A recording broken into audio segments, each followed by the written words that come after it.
Section 4. Common misconceptions about Mut'ah marriage. Misconception 1. Mut'ah was a practice of the Arab ignorance era in which Islam had gradually cancelled and abrogated. This is absolutely false. Mut'ah wasn't present in the Arab ignorance era at all. It was introduced and sanctioned by Islam in verse 424, as we have shown in previous sections. When we refer back to the history, we find that there were a few types of marriages at the ignorance era, and Mut'ah is never mentioned as one of them. For example, it is narrated in Sahih Bukhari, chapter of marriage, page 1307, from Urwa ibn Zubayr from Aisha that she said, "The marriage in the ignorance era was 4 types." And then Aisha goes on to list them as the people's marriage, the marriage of istibda', the marriage of al-raht, and the prostitutes. This hadith is also found in Sahih Sunan Abi Dawud for Al-Albani, part 7, pages 41 and 42, and in Sunan Al-Bayhaqi, part 7, pages 178 and 179. 2 other marriages mentioned by historian Ibn al-Athir in his book Nihayat al-Lugha are al-Shighar marriage and al-Maqt marriage. Other marriages which have been mentioned are al-Badal, al-Mukhadana, and al-Mudamada, but nowhere we are able to find Mut'ah marriage as one of the marriages of the Arab ignorance era. Misconception 2. There is no difference between Mut'ah and zina. This is false. Think of the example of halal meat versus haram meat. What is the difference between them? Can you taste the difference or smell the difference? Or is the fact that Allah has approved one and prohibited the other one a good enough reason for you to regard the two as different? The main difference is that Mut'ah is a valid marriage approved by God. On the other hand, zina is forbidden and constitutes a major sin. There are also other differences. For example, in Mut'ah there is a marriage contract and dowry, which are both compulsory for the validity of the marriage and are both absent in zina. In Mut'ah, if the marriage involved sexual intercourse, the wife is required to observe an iddah waiting period after the expiry of the marriage, similar to the situation of divorce. However, there is no iddah for zina. If a child is born from Mut'ah, he is legitimate, he inherits, and the father is responsible for his provisions and sustenance, while this is not true in the case of zina. In Mut'ah there is an agreement and a code of conduct to refer to because it's an Islamic contract. But in zina, it's not even a contract. Therefore, breaches and transgressions can happen easily, as each party would impose their own moral code in the relationship. Misconception 3. You wouldn't accept Mut'ah for your sister or daughter because it's only temporary. Firstly, by religion, I don't have the authority over my sister in this matter, so therefore I cannot interfere in her marriage. Secondly, if Allah and His Messenger accept something for her, then who am I to reject or accept? And how can I give myself the right to prohibit what Allah has made lawful or vice versa? I would accept it just like Allah and His Messenger have accepted it. Not to forget that the Sahaba have also accepted it for their women, like the example of Asma, the daughter of Abu Bakr. If the sensitivity is about the temporary nature of Mut'ah, then how is it different to the current permanent marriages where 50 to 70% of them end up becoming temporary due to divorce? Should these high divorce rates allow us to forbid divorce altogether just like the Catholics, even though Allah has sanctioned divorce as a lawful solution for society? Misconception 4. Mut'ah could be contracted with married women. This ridiculous rumor has no basis whatsoever.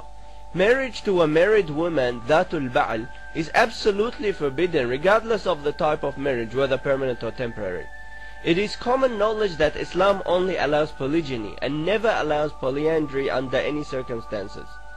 This information is common knowledge and found in any basic fiqh books or any risala amaliyah. Misconception 5. Temporary marriage allows wastage and sampling, where people keep remarrying just to sample new spouses. This issue is not particular to temporary marriage. Even in permanent marriage, people can do serial marriages and divorces in order to sample new spouses. This doesn't mean we need to stop the institution of marriage altogether, but instead we need to combat the waster mentality. As Allah has said, the wasters are the brothers of the devil, 17:27. Misconception 6. Temporary marriage results in the abuse of women. According to Islam, marriage is always a voluntary process. Therefore, the voluntary consent of both contracting parties is an obligatory prerequisite for the validity of any Islamic marriage contract, whether permanent or temporary. This means no one can be blackmailed or forced into the situation or abused as a result of it, because both parties need to be transparent and open about the details of this marriage before they enter it, and both of them enter it voluntarily. Misconception 7. Mut'ah marriage is similar to zina because mut'ah doesn't require any witnesses. This is absolutely false. The issue of witnesses is not particular to temporary marriage. Even permanent marriage does not require any witnesses according to the school of Ahlul Bayt.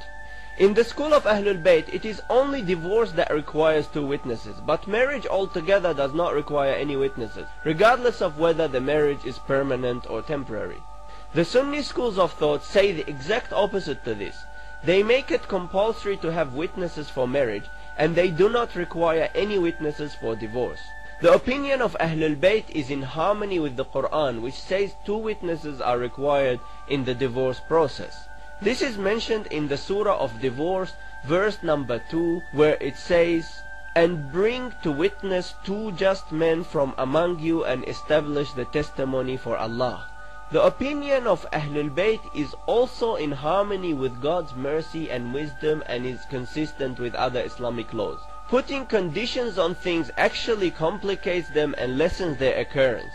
Allah does not want to complicate or reduce the occurrences of marriage, but He surely does want to reduce the number of divorces, as divorce is the most hated halal.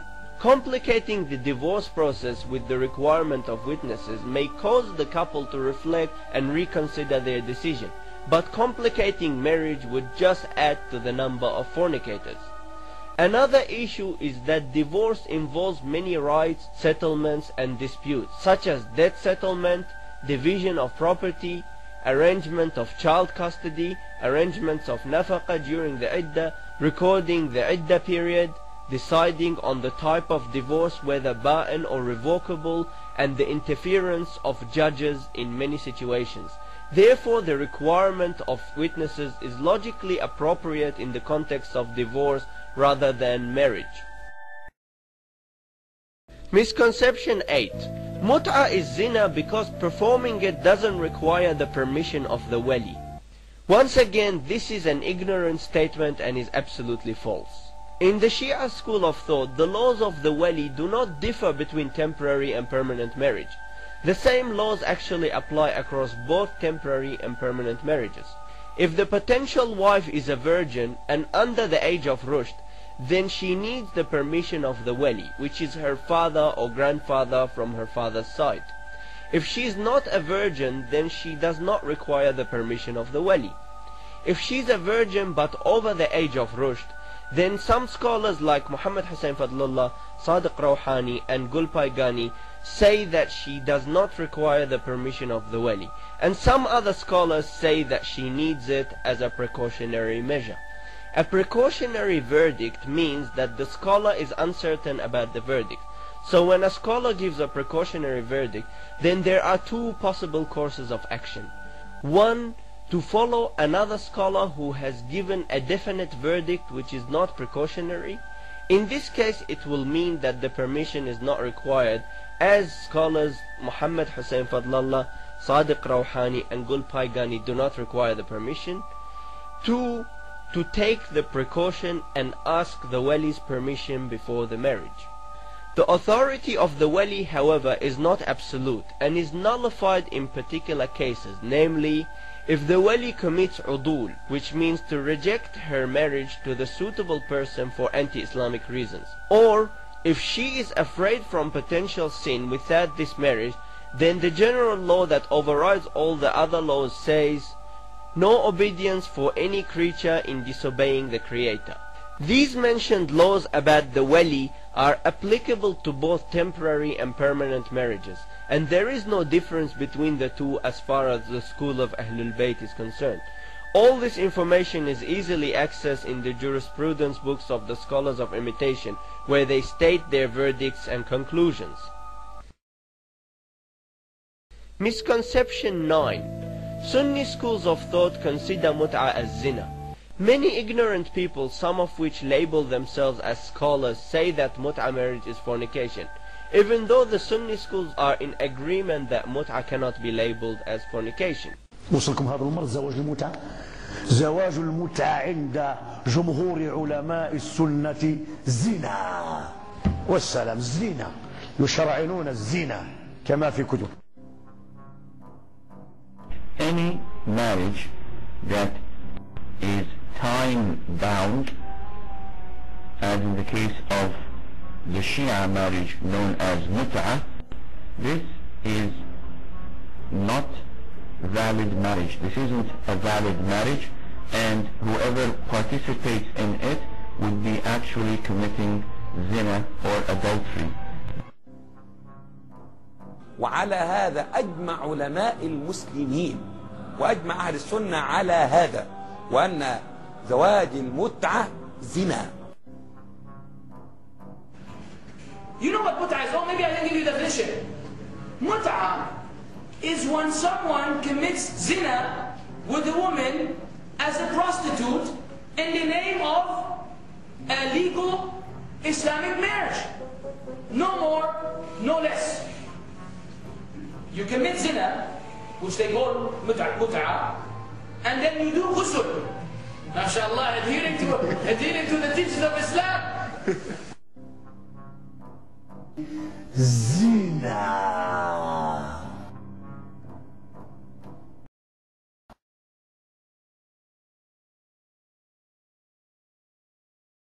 الخلاف الفقهي هو أضعف أنواع الخلاف.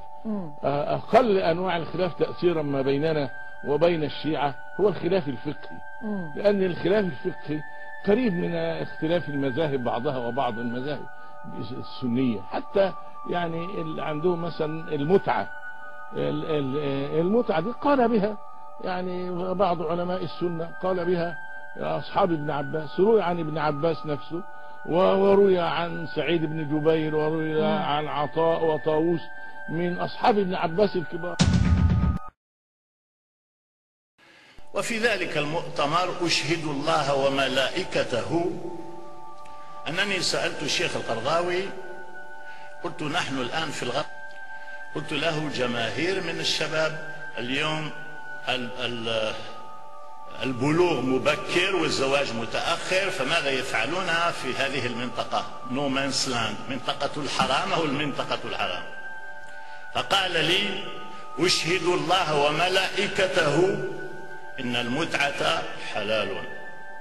77. وهذه أكبر جريمة. يعني أنتم تذكرون حتى كنا نتكلم على قضية وصف نكاح المتعة بأنه زنا، تكلمنا عنها قبل هذه الفترة، وقلنا مع أننا نقول بأنه نكاح المتعة باطل، لكن لا يصح أن تقول عنه إنه زنا. ليش؟ لأن الشرع أباحه في وقت من الأوقات، وما أباحه الشرع في أو وقت من الأوقات لا يمكن أن يكون فحشاء. إن الله لا يأمر بالفحشاء، لا يمكن أن يكون زنا أبدا، هذا غير مقبول تماما. إذا قلت إنه نكاح المتعة زنا فأنت نسبت إلى الشرع أنه أباح الزنا والفحشاء في وقت من الأوقات، وهذا أشنع ما يكون. إذا قلت إنه نكاح المتعة زنا فأنت نسبت إلى الشرع أنه أباح الزنا والفحشاء في وقت من الأوقات، وهذا أشنع ما يكون. حتى المتعة، نكاح المتعة كل أهل السنة حقيقة يحرمونه، ولكن بالإجماع قال ليس زنا، ولكن بالإجماع قال ليس زنا، ولكن بالإجماع قال ليس زنا. يعني واحد تمتع بها لا يقام عليه العقوبة ولا هي حرام، لكن ليس إلى مرحلة الزنا، بس عقد فيه خلل، كما لو تزوج واحد زواج اعتيادي دائم فيه خلل معين. وزواج لا يدخل في نطاق الزنا بالإجماع، بإجماع المذاهب أن زواج المتعة ليس زنا. يعني يقول يا أبو ترى أنا زوجتك من الساعة ساعتين، المذاهب الأربعة قالوا حرام لكنه مو زنا. يعني هذا جماع زواج هو حرام فقط لأن صار به شرط التوقيت، وليس زنا على أي حال، ولا يعاقب بعقوبة الزنا. حرام كما لو حكيت على واحد سبيته مثلا.